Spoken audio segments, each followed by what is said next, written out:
good bucks. Past one buck, I don't know, 4 or 5 times everybody wanted me to shoot, but I'm going big or going home. So let's hope tonight the big boy steps out and makes a mistake.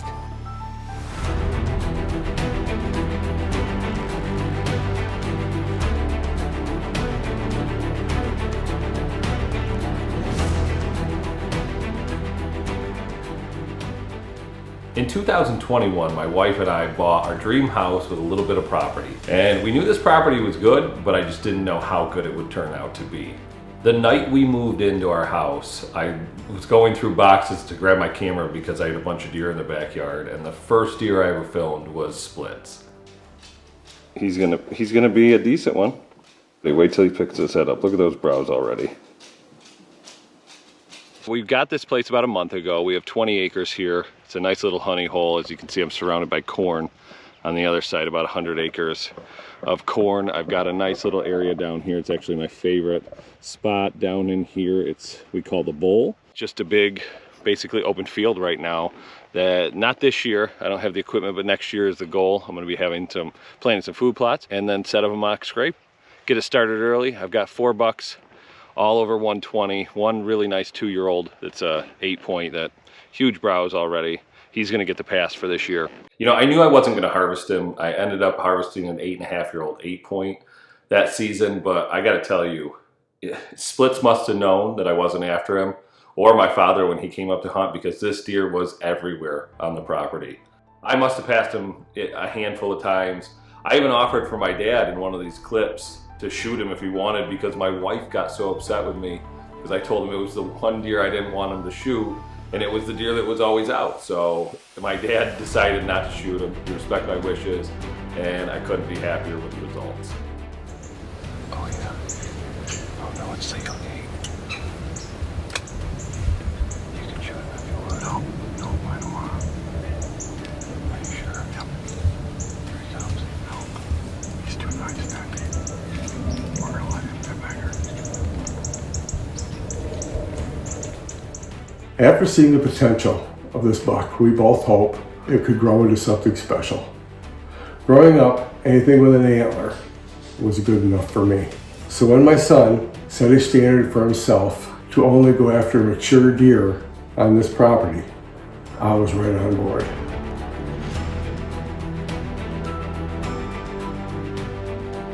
So entering the 2022 season, I had high hopes for Spilts and what he was going to become, because he was a homebody.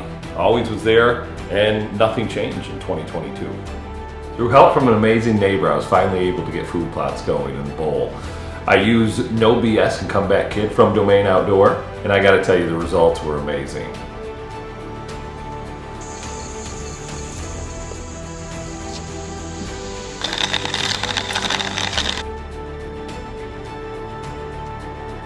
After that, hung a few trail cameras, and when you know, Spilts started showing back up again.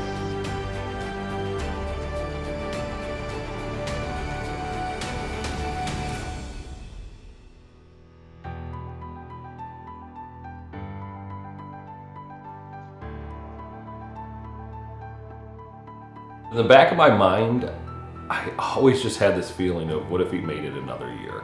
So I had a decision to make.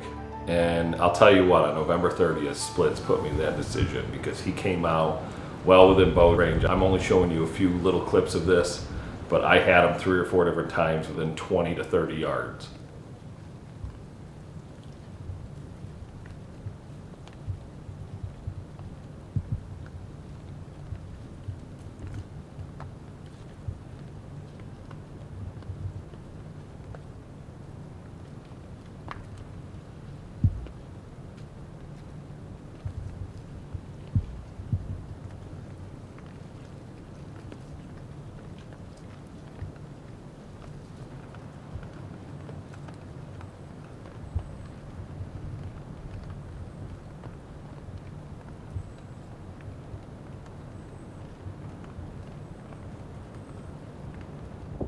The other day I passed probably the biggest deer that I would have killed.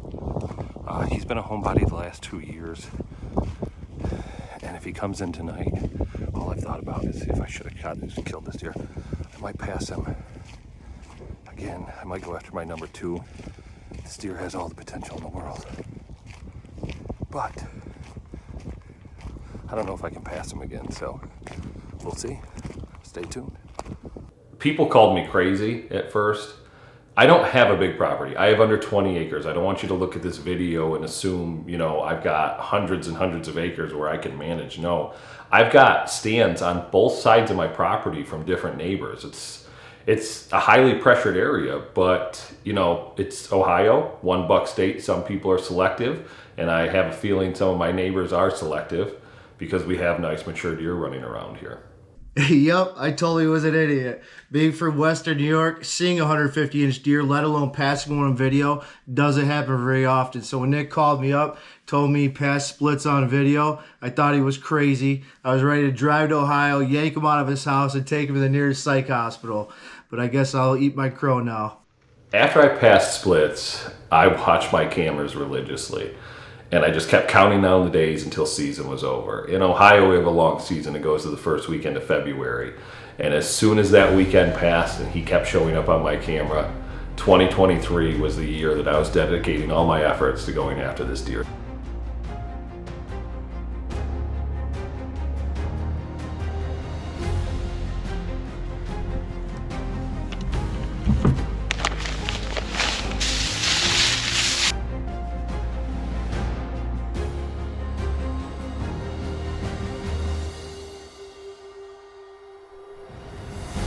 And lo and behold, just like in the past 2 years, all of a sudden splits start showing up on camera, and all he did was get bigger and bigger and bigger.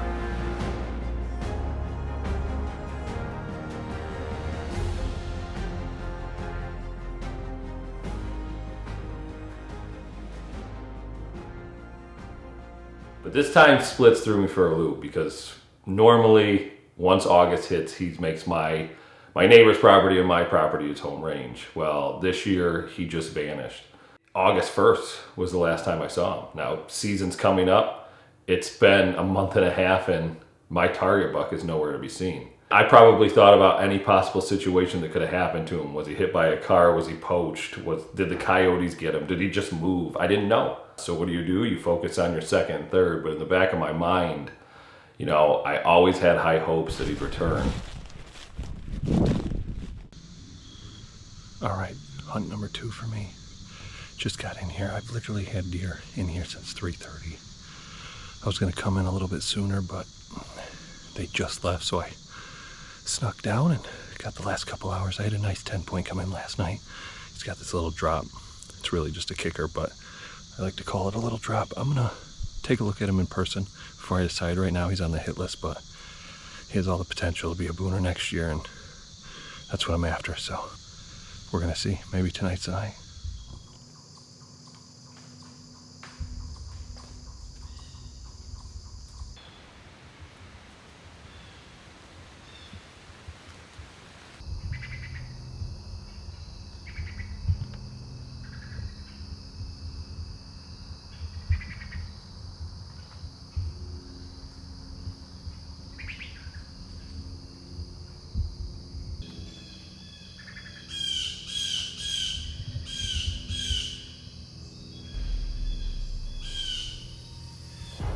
And on October 7th, I got the best notification in the world when I checked my camera and there was splits.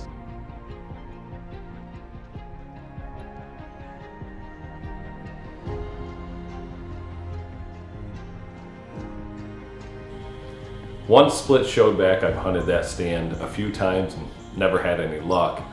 And my wife had dinner reservations on October 17th. And as we were driving to it, I told her, I said, I should be in the woods tonight, but you know what I mean, date night's important. And wouldn't you know it, we're sitting at dinner and my camera goes off, I check it, and it is splits in daylight, and I'm sitting in a restaurant.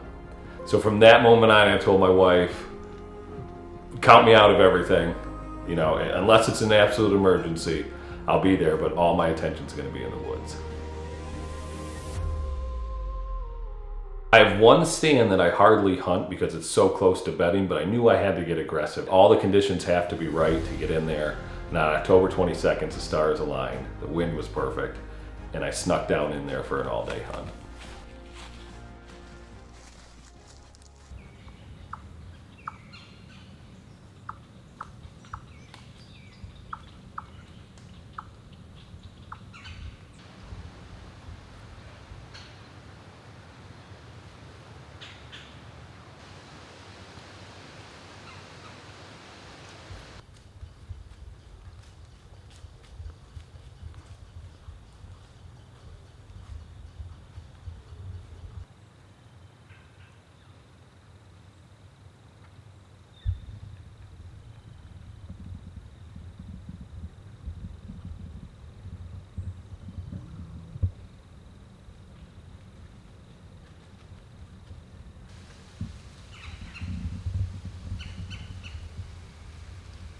it's October 22nd. I just got in the stand for an afternoon hunt. I was in here this morning. I had 3 or 4 different bucks right now cruising around. They're definitely starting to push some does. I'm after 2 different deer. Spilts is my main one, and then Casper's another deer that I've been after that I decided it's gonna shoot. He's my number 2. So hopefully they come cruising along and we have some action tonight.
Splits disappears at 6:22. I'm sitting there going through every scenario in my head. Do I move my setup? Do I, sit right on top of the bedding? And then I look up 4 minutes later and I see one of the best things you can see during the pre-rut, a doe heading my way.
I'm disgusted in myself at this point.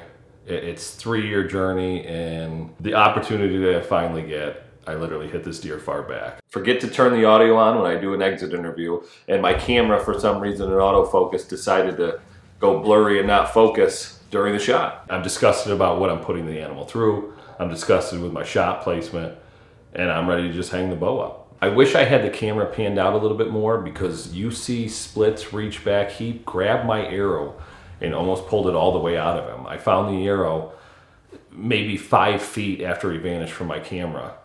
Everybody's got those people that you talk to after you make a shot. Yeah, I called my dad, I called Trevor, I talked to my one friend, Matt Butler, and he started sending me charts because he knew it was far back, and he said, you know, there's a chance you got an artery. You might want to go take a look at the point of impact. So I waited 6 hours, and I walked up to where I hit Spilts, and wouldn't you know it, all of a sudden I see spray. I know I didn't hit him in the lungs. So I start to get excited, but at the same time you still have that reserve in the back.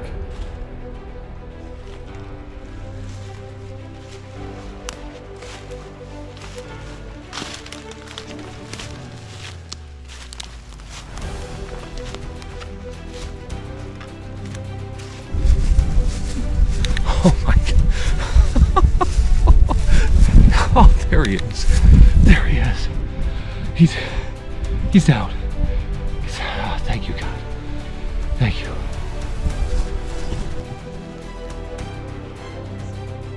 We just walked up and I finally got my hand on Spilts. Awful shot. Luckiest hunter in the world. But I don't care. It's a deer of a lifetime. Behold, this is the first time I'm going to touch him.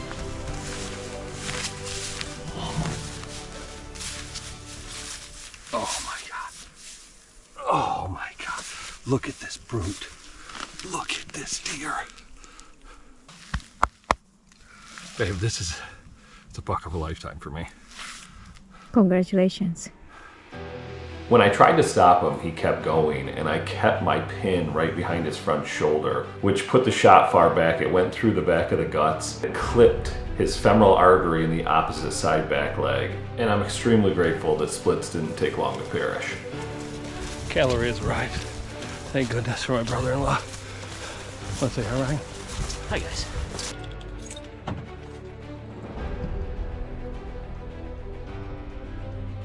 I can't thank my father enough for all that he's instilled with me, especially with hunting, being my mentor, you know, being that role model all through my life.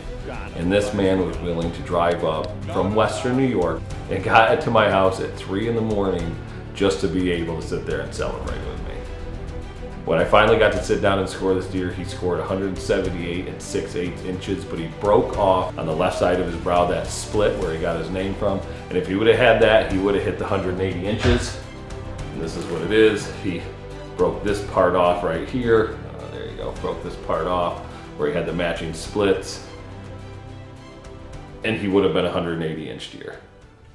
This ends a 3-year journey for this deer. This is Spilts, a buck that I've been talking about since we moved into this place. He was an 8-point. I mean, my dad passed him. We both passed him several times. He had a lot of potential. I thought he was gonna blow up into a 10, but he just kind of put more mass on and a little bit more length. I passed him last year. A couple of people said I was crazy, but I had this vision of see what he could become. You know, it's dream come true, buck of a lifetime for me. And I couldn't be happier. Hope you guys enjoy the video. Please remember to like and subscribe and check out more on the way.